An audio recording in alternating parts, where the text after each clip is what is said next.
Salve, salve da galera, seja bem-vindo a mais um vídeo aqui no canal. Hoje, galera, vamos fazer aqui uma reação em corte aí do jogo aberto, no debate, né?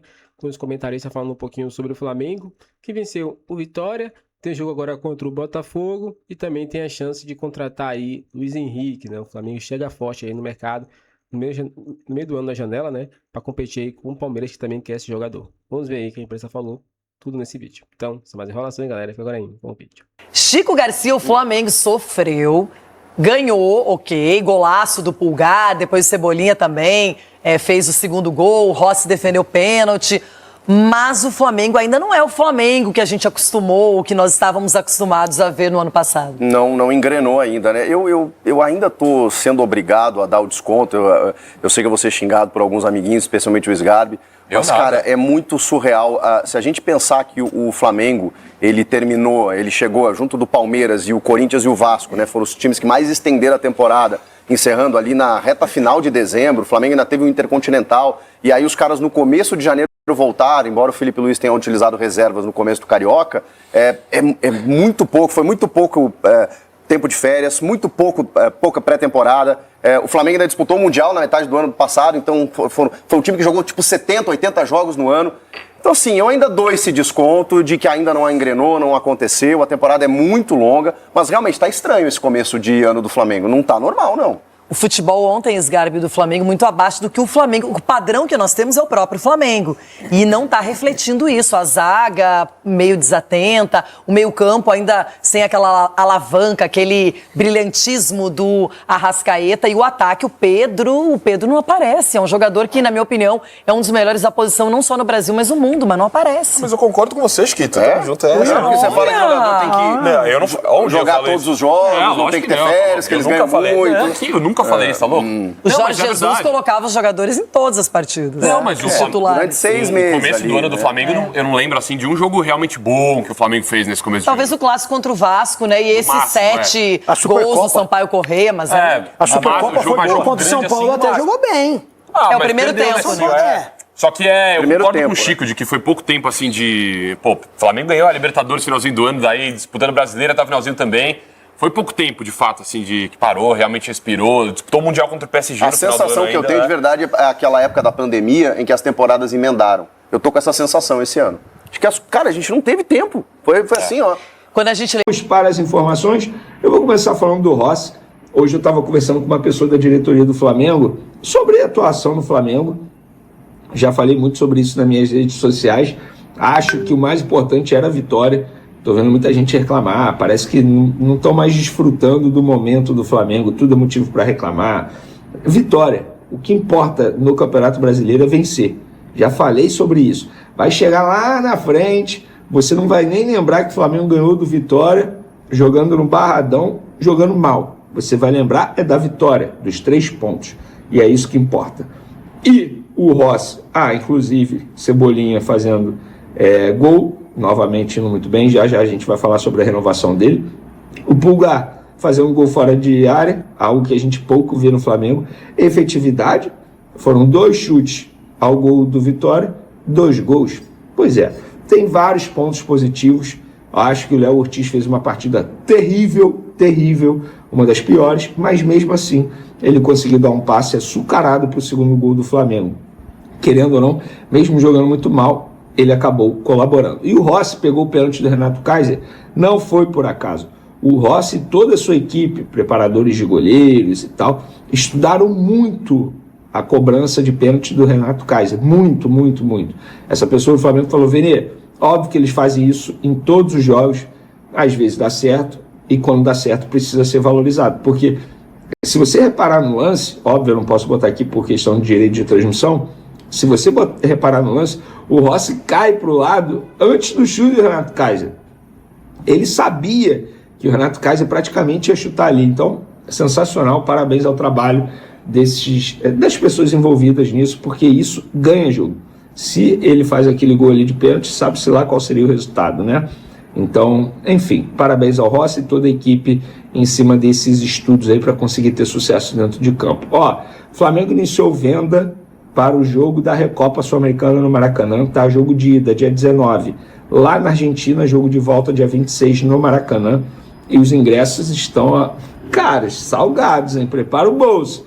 O mais barato, R$300 e o mais caro, R$1.500, galera. O Flamengo já divulgou aí nas redes sociais, no site do Flamengo, tudo disponível lá no link do site do Flamengo. Ó, o volante Alan foi anunciado de maneira oficial pelo Corinthians, tá? Jogador do Corinthians, vai utilizar a camisa, deixa eu ver aqui, porque me mandaram aqui, deixa eu pegar o número aqui, vamos lá. Ele vai usar a camisa 29 no Corinthians, e tem um detalhe aí, pessoal, um detalhe. Se ele jogar contra o Flamengo, o Corinthians terá que pagar ao Flamengo R$2 milhões de maneira à vista. Por que você está falando disso, sendo que sempre acontece isso? Pois é, porque recentemente, envolvendo o Hugo Souza, deu uma confusão danada, e dessa vez o Flamengo se protegeu, botando pagamento à vista após 24 horas o jogo. Quer dizer, até 24 horas após o jogo.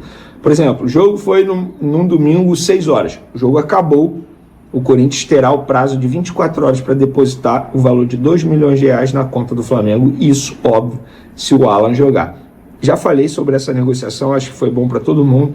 O Flamengo abriu mão do jogador, entre aspas, de graça, mas também terá uma brecha na folha salarial anual, no ano, R$12 milhões, pelo menos, que o Flamengo deixará de gastar com o volante Alan. Então, acho que vai ser bom para todo mundo, lá ele vai performar. Se ele jogar bem, o Corinthians terá a opção de compra de €2 milhões por 60% desse jogador. Para finalizarmos o nosso vídeo, galera, renovação de Cebolinha e Bruno Henrique. Muita gente me perguntando sobre isso. Antes, eu fui no representante do Cebolinha, Juliano Bertolucci, que falou que até o momento o Flamengo não procurou para debater a renovação de Cebolinha, embora o Flamengo já tenha dito, nós queremos renovar. Mas até o momento não ligou para dizer, vamos sentar para renovar, não teve isso. E aí eu fui no Flamengo e perguntei o que pensa, né? Aí falaram, o contrato acaba em dezembro, ainda não está definido se vão fazer proposta ou não, mas a ideia é que quando tiver faltando 6 meses para acabar o contrato, eles tenham essa conversa. Não só o Cebolinha, mas também o Bruno Henrique. E é óbvio que até lá o Flamengo vai ficar avaliando para ver se o jogador está rendendo ou não, porque isso faz com que a renovação seja um valor. Se o jogador estiver comendo a bola, a renovação será um valor. Se estiver abaixo, caso o Flamengo queira renovar, vai ser um outro valor. Vamos pegar o exemplo do Arrascaeta. O Flamengo renovou com ele estava comendo a bola. Obviamente a renovação acabou saindo mais caro para o Flamengo. Mas o Flamengo hoje ainda não chamou o Cebolinha para conversar. As atuações do Cebolinha fazem com que o Flamengo, entre aspas, fique pressionado, levemente pressionado, mas é aquilo. Num passado recente, o Flamengo até cogitou envolver o Cebolinha numa negociação com o Cruzeiro pelo atacante Caio Jorge. E agora? O que vão fazer? Vão esperar. Pelo menos foi o que essa fonte me passou. Beleza, galera? Que o Flamengo é o time mais popular do país, nenhuma novidade, mas há um instituto de pesquisas assegurando que o Flamengo tem mais torcida do que Botafogo, Fluminense e Vasco somados. De acordo com o Instituto Prefab Futuri, 59% dos entrevistados nessa pesquisa se declararam torcedores rubro-negros. O problema é que a soma dos 3 rivais é inferior ao do número de torcedores do Flamengo. O Vasco aparece como o segundo time mais popular do estado, com 14,5%. Botafogo e Fluminense com 7,3% cada. Isso demonstra um enorme contingente de rubro-negros, com o Vasco bem tranquilo na segunda colocação e Botafogo e Fluminense extremamente distantes. Gostaria muito que você, torcedor de um dos 4 grandes, opinasse sobre essa pesquisa. Ela parece condizente com o que você vê no dia a dia? É essa a diferença mesmo? Do Flamengo batendo 60%, do Vasco ficando com 14,5% e de Fluminense e Botafogo somados, se aproximando apenas do Vasco. Gostaria de saber a sua opinião. Já uso o espaço para comentário e registra o que você pensa, beleza? Completar mais uma sobre o Flamengo. Carbone, zagueiro da base, que tinha contrato até dezembro e não seria aproveitado, foi liberado num acordo de rescisão amigável e vai ser reforço do Lugano na Suíça. Então, galera, chegamos ao fim de vídeo aqui no canal, mas vamos falar um pouquinho aqui sobre o reforço aí de Luiz Henrique, ex-Botafogo. A notícia aí, né, que sai. Sem Richarlison, o Flamengo mira na contratação de Luiz Henrique, ex-Botafogo, né? Na informação que diz aqui, ó. O Flamengo estudou a contratação do atacante Richarlison, ex-Fluminense e hoje no Tottenham, na Inglaterra.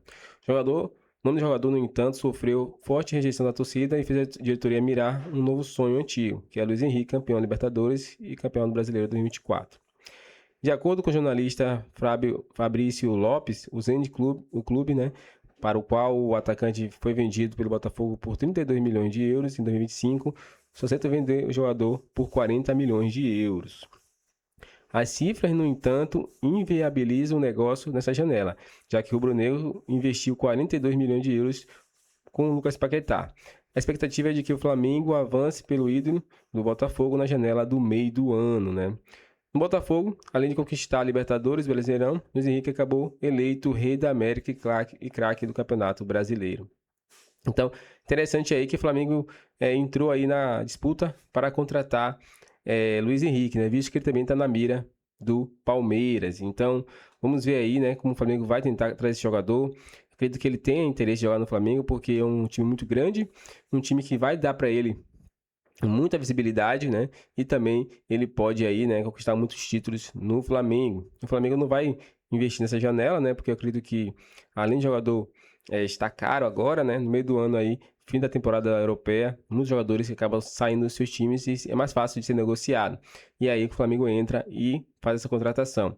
Eu acredito que não vai sair a 40 milhões de euros, mas pode sair a 35 milhões de euros. O Flamengo tem agora em mãos 30 milhões de euros para fazer contratações, né? Então, está um pouco a mais do saldo dele. Mas no meio do ano já vai entrar mais arrecadações, mais dinheiro, né? Então, o Flamengo vai poder fazer um aporte muito maior. Mas, Estudou, qual a sua opinião? Você gostaria de Luiz Henrique aí no Flamengo? Comente sua opinião aqui pra gente, se inscreva no canal, galera, e até o próximo vídeo.